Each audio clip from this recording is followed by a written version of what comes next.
Hi everybody, I'm Dennis Daly. I spent 20 years with United Press International, most of it with the old UPI Radio Network. And my favorite assignment was going on the road producing and hosting American Montage. It was an hour-long weekly program.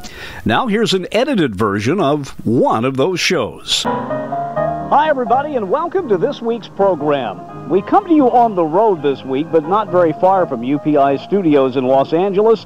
We are at a very popular intersection in downtown Hollywood. No, it's not the intersection of Hollywood and Vine, it's the intersection of Sunset and Vine. Even though Hollywood and Vine is what the tourists think of as the heart of Hollywood, for decades, Sunset and Vine was the real heart of activity. And for decades, a jovial man named Demetrius Harris worked in a record store there. And this is his story this week. I know Demetrius Harris as Jimmy Harris. I've known him for about a year now. He lives in the same apartment complex I live in. We got talking many months ago about how Hollywood has changed over the years, and I came to realize that he was at the busy heart of it for decades, a buyer in what at that time was the world's largest record store. Decades ago, there were not mega record stores as there are now, but mom-and-pop stores across the nation, and one huge one in downtown Los Angeles. Some of the biggest came in there every day, and they like to talk to tourists. Bing Crosby, Bob Hope, everybody was there. And also there was a little coffee shop next door where everybody went for breakfast and lunch. And all the songwriters were in there, and all the singers were there, and all the band leaders were there. I mean, it was a mecca for everything you can think of. That was Hollywood. Was on Vine Street between Sunset and Hollywood Boulevard. They had beautiful nightclubs on that street. What I didn't like about it, I was a jazz enthusiast.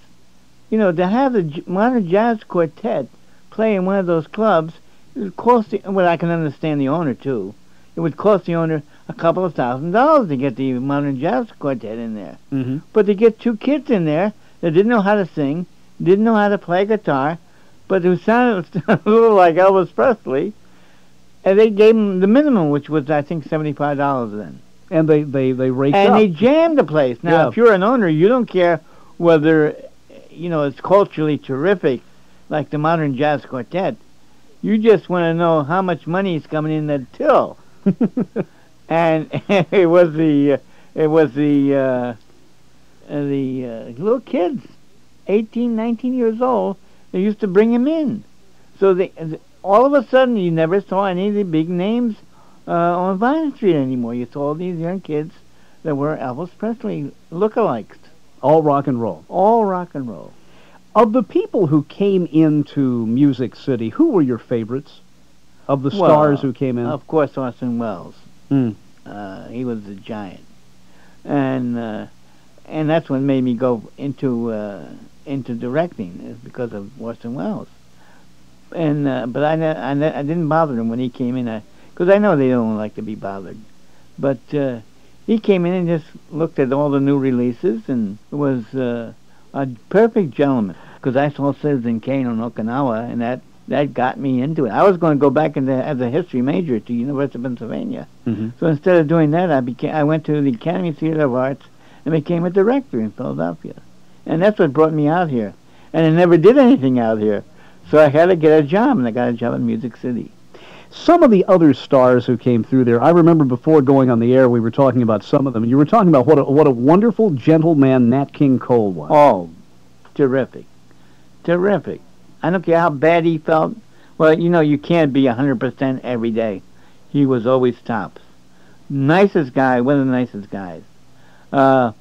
And also a guy that used to be a singer for Ray Anthony, Ronnie Doble, became one of my best friends.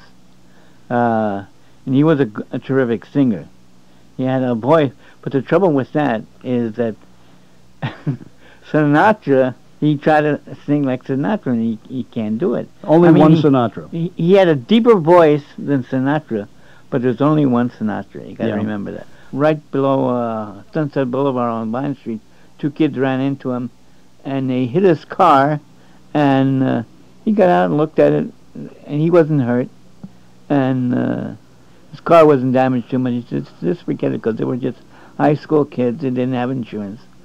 So the next day we met him in Coffee Dan's, and we're sitting with him when all of a sudden he collapsed, and we took him to Cedar Sinai. Mm-hmm.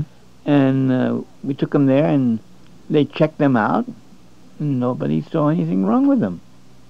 And as we were leaving, in the lobby of the hospital, he collapsed. And it was because it was a terrific young intern, diagnosed it right away, and put him in an iron tank. He could have died right there. Put him in an iron tank and saved his life. So it was something got pinched, or... Well, there was a pinched nerve, and they never did find it. They couldn't find it. But for the rest of his life, he was paralyzed from the waist down. Wow. It must have been fun to go to work at a place where you never knew who was going to come in next. You never went in the midst of that because you never knew who was going to be in there. And it was always a fun job. It was the worst paying job I've ever had as a buyer of the biggest record store in the world. And I was ashamed to tell. And when I went to my next job with Sid Letterman, Worcester and La Cienega, he asked me, you were the buyer for the biggest record store in the world. Well, how much did they pay you? I said, Sid, don't ask me. I'm ashamed to tell you how much I made. And he said, please tell me. What did you? I said, $75. He said, Demetrius, let me tell you. He says, my lowest paid employee is $150. Do you mind getting double your pay? Because I have a buyer, but I can use you on the counter, if you don't mind. I said, no. I said, for double my salary, sure. Well, since this was a store open to everybody, absolutely, you had a lot of cases in which tourists in from out of town would suddenly realize that they're standing next to Tony Bennett or something. Right. What was that experience like, seeing the people from Kansas or whatever realize that these are stars? They were in all. You know, they're the same people that were on Hollywood Boulevard buying maps. They didn't go and find their homes in Beverly Hills or Bel Air. And here they were right in the open. Oh, and farmers in those days, also farmers market on 3rd and Fairfax. You could always see 20 or 30 big-name stars there every day for breakfast or for lunch. You know, it was every day. When did the real Hollywood community die? The 70s? I think in the 70s. Because I remember interviewing Cesar Romero about, well, obviously before he died, but he said that the sad thing was that there was no Hollywood anymore. No. That all of his friends lived in Wyoming or New York. Well, a lot of the studios left. A lot of what the Mecca wasn't only the studios. It was the recording outfits like Capitol Records. The guys had to come and record. Sinatra had to come and record. So they would come into Music City, and they would come into Coffee Dance or the Brown Derby. And Brown Derby was a big place then. That's where Clark Gable proposed to Carole Lombard in that. And this was all just within a 2 or 3 block area. Between Hollywood and then all the way down to, it used to go all the way down to where the Ranch Market, it's still there, but nobody goes in there now. I mean, no big names. And it used to be, you go shopping, and the lettuce, excuse me, and it'd be Western Wells or Franchot Tone or whatever, whoever was there. Well, now, were people like Jack Benny and George Burns, were they out and around? Even Eddie Cantor came in. He came in '54, I believe it was. But he had a stroke or something, and he could hardly move. But he was a very nice man. And also Jack Benny. Jack Benny was an extremely nice man. Also, one of my favorites was Betty Davis. A sweetheart. She'd do anything.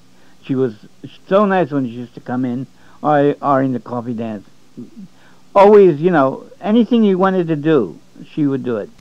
Jimmy, this has been great fun. You have told us about an era that will never be back there. It's gone. Yeah. Thanks a lot. Bye-bye.